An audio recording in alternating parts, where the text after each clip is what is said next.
parents' evening pull through across 2 days, what you're going to do is fill in as usual. Your start time and date, you're going to put the first date and the time that you want that one to start. And then we're going to go to the meeting slots here, and we're going to put the double amount of slots. So if you have 10 slots for the first day, you have 10 slots for the second, then you're going to put in 20 slots here. You still want to put how many minutes apart they are, so we'll just leave that as 10 minutes apart, and then we're going to click create it.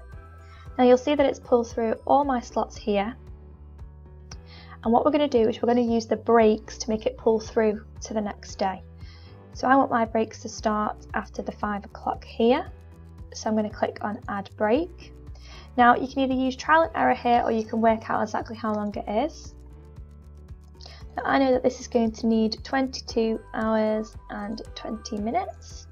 Click go, and you'll see that now it's pulled through to the next day, and it's starting at 3:30 again. If I scroll down, it's finishing at 5 o'clock. Now once you've done this, what you want to really do is put your headings in so that it's clear for your parents. So I'm going to click add header up at the top here. Just say,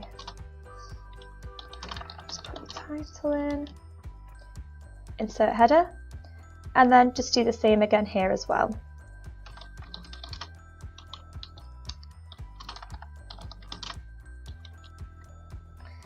And insert header.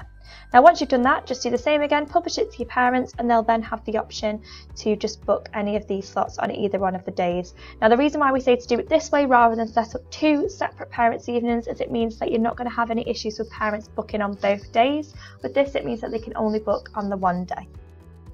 I'm going to put a screenshot on next to show you how it's going to look for the parents on the app.